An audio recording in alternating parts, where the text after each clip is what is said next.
Thank you for joining us. Today we have an update on the Bearspaw South Feeder Main repair and impacts to citywide water service. We'll be hearing from Director of Capital Priorities and Investment, Francois Bouchard.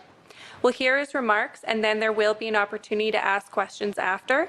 We'll also have Shannon Abbott, Manager of Customer and Business Support, available to answer questions. I'll now turn it over to Director Bouchard. Thank you, Jamie, and good morning, everyone. Today we begin a critical week as we start urgent repairs on the feeder main. At 12:01 this morning, we moved into Stage 4 outdoor water restrictions. Your cooperation with these and collective effort to use less water indoors are essential for everyone to continue to have access to clean, safe drinking water. We are counting on all Calgarians, residents and businesses, as well as our regional partners and visitors to the city, to help in our collective effort to save water. As we have been sharing over the past few weeks, this summer we completed additional testing on the Bearspaw South feeder main to learn more about its condition. Using a device called a pipe diver, this further testing included areas of the pipe that we had not been able to inspect before. This testing revealed several new locations that we need to repair. Some of these are new hotspots that need urgent repairs. Others will be addressed in our medium to long-term pipe rehabilitation plans. To conduct these urgent repairs along 33rd Avenue Northwest and 16th Avenue Northwest, we need to shut down the Bearspaw South feeder main and stop the flow of water through it. This shutdown begins tomorrow, Tuesday, and continues through to the end of September. This means that during the repair period, we will be relying on the Glenmore Water Treatment Plant to supply most of the water to Calgary, Strathmore, Airdrie, Chestermere, and Tsuut'ina Nation. It remains critical that we balance demand with the available water supply to ensure that we have water available to meet essential needs, such as water for firefighting. To ensure water demand is balanced with the available supply, we need a temporary return to Stage 4 outdoor water restriction, which does not allow any outdoor water use. It also means that we're asking residents and businesses to limit their indoor water use. Our target for water use is 450 million litres each day between now and the end of September, when repairs are complete and we can return the feeder main to service. In the summer, we typically see water around 600 million litres per day. On Saturday, our water use was 564 million litres, and yesterday it was 656 million litres. Now we know yesterday's use was likely higher than usual as many Calgarians were preparing for the water restrictions.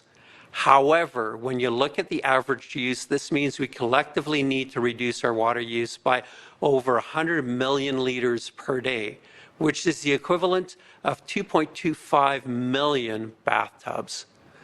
This is why we require Stage 4 outdoor water restrictions and why we're asking everyone to reduce your indoor water use by 25%. There are 3 ways you can help. First, limit showers to 3 minutes or less. Shortening a shower from 5 minutes to 3 minutes can save 20 litres of water, which is equivalent to approximately 1 blue gallon jug every day. Collectively, that's 1.4 million jugs. Second, run laundry and dishwashers only when full. Washing machines are one of the biggest water users inside your home. In addition to running full loads, reduce the number of loads you do each week.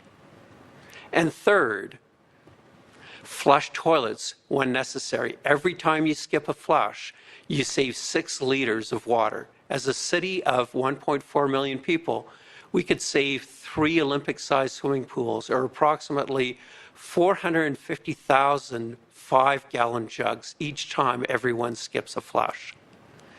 You can also do many other things to make up the difference. For example, turn off your water softener. This can save approximately 200 litres every time it cycles. That's roughly 10 blue 5-gallon jugs. Collect your water for flushing your toilets or your shower water to flush the toilet. We know these changes will impact daily routines, especially for businesses. We encourage businesses to adopt water-saving measures suited to their operations and inform employees and customers of these measures you're taking. I must stress the consequences if we don't save water that we need for these repairs to safely occur. If we consistently exceed our target of 450 million litres, this means we risk running out of water and must enter a citywide boil water advisory. If we don't reduce our water use and demand exceeds what the system can produce, the underground water storage reservoirs will eventually run dry, leading to a drop in water pressure. Adequate water pressure is crucial for keeping the water safe. Without it, contaminants can enter the system, potentially resulting in a boil water advisory for areas served by the depleted underground reservoir. A citywide boil water advisory is possible if multiple underground reservoirs are depleted. Refilling them won't immediately solve the problem, as the system would need to be flushed to remove any contaminants. This process requires a large amount of treated water, and at this time of the year, flows on the Elbow River naturally start to decrease, and we rely on water stored in the Glenmore Reservoir to help us through the winter. If a boil water advisory were to occur, it could last several months until enough water is available in the spring to safely flush and clean the system. This scenario highlights the importance of Calgarians working together to keep water use within the safe production limits during the repair period. It is imperative we begin these repairs now if we do not want to risk another feeder main break over the winter when we would not have the water supply to refill reservoirs. I've been asked why we need water restrictions to begin today when construction starts tomorrow, Tuesday. It's important to understand that there's a critical window of time when reduced water use allows us to do the preparatory work to take the feeder main offline. Now that we're in stage 4, there's a lot of work happening, which has to wait until we were in the stage of restrictions. This includes opening and closing valves, establishing water bypasses, and adjusting pump settings. All this work must be done preemptively before we take the feeder main out of service. Once it's out of service, we can drain the pipe and safely begin excavation. In this planned set of repairs, we know that many people are concerned about their trees and gardens, and businesses need more potable water. So the city will have non-potable water to pick up at 3 filling locations from 4 p.m. to 7 p.m. daily for residents and from 5 a.m. to 7 p.m. daily for businesses. Thank you for your patience and support. I'm confident that we will all come together as a community to meet our reduction targets to ensure that we have the water we all need. You've already shown that your willingness to step up in times of need and rise to the challenge. You did a great job when we first identified the issues with the feeder main, and I want to thank you to all residents and businesses for your incredible efforts in reducing water use since the feeder main break in June. We will be closely monitoring water use now that we're in stage 4 water restrictions. We ask for water indoor use to be limited, and we will be back with immediate availability tomorrow, Tuesday, August 27th.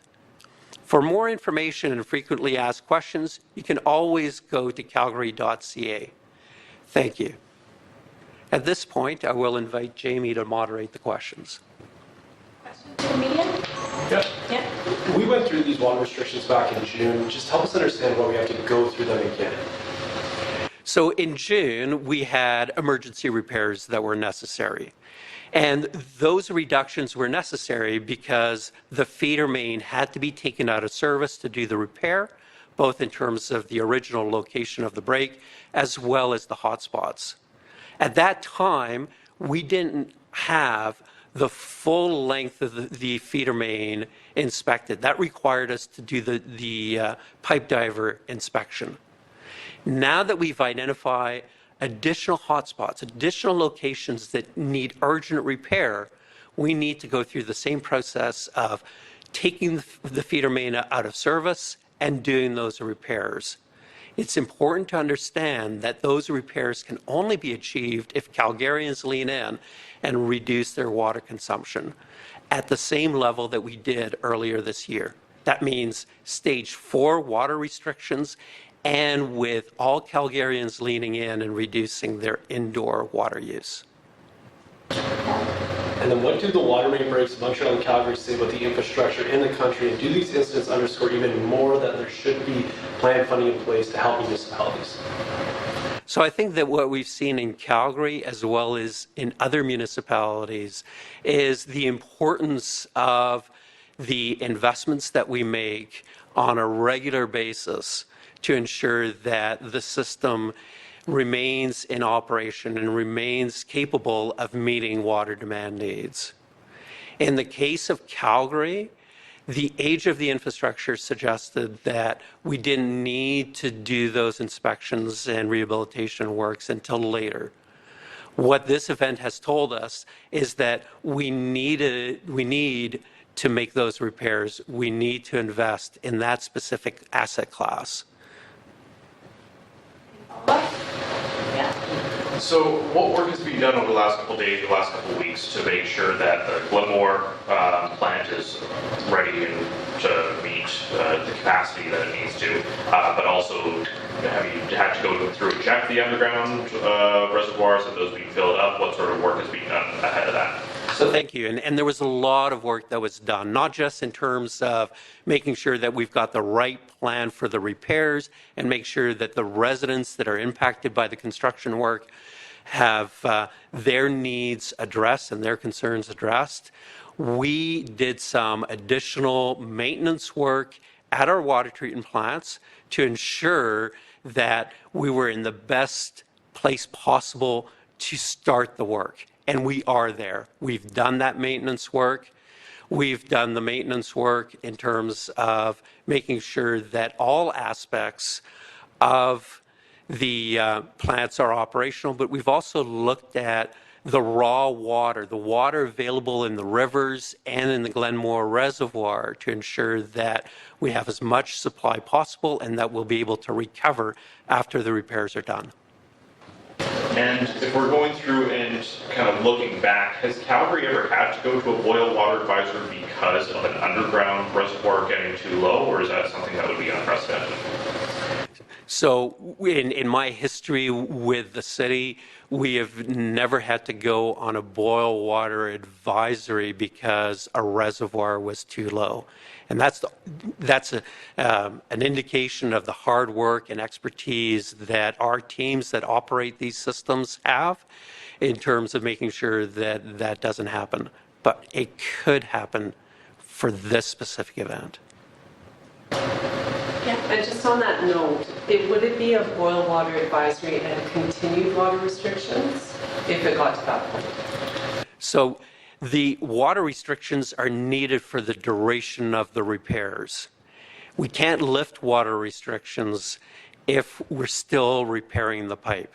In terms of the boil water advisory, when it might actually last much longer than the repair itself. So we might actually have the repair completed, be able to return the pipe to service, but still have a boil water advisory if we get to a point where a reservoir has been fully depleted and we need to flush the system.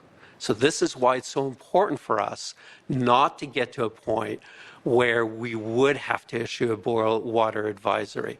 We need everybody to lean in and ensure that we reduce our water consumption as much as possible. And also on that note, if it is so critical, why are you still leaving it to, like, I assume car washes can still go, or, you know, the indoor restrictions aren't mandatory. So just, is there not a more pressing need to ensure people reduce their water? So in terms of voluntary restrictions, first of all, It was fantastic. And again, thank you to all Calgarians that leaned in. We were able to achieve the demand reductions necessary to get us through the beginning part of the summer when we were doing those initial repairs. In terms of the regulatory instruments that we have at our disposal, our regulatory instruments don't focus on indoor water use because of the fact that indoor water use is essential. We use it for essential needs in our homes, but we know that there's some cutback that we can do, and that's what we saw. In terms of businesses, we've seen businesses step up. Last week, you heard the Brewery Association and what they've done to be able to step up in terms of reductions.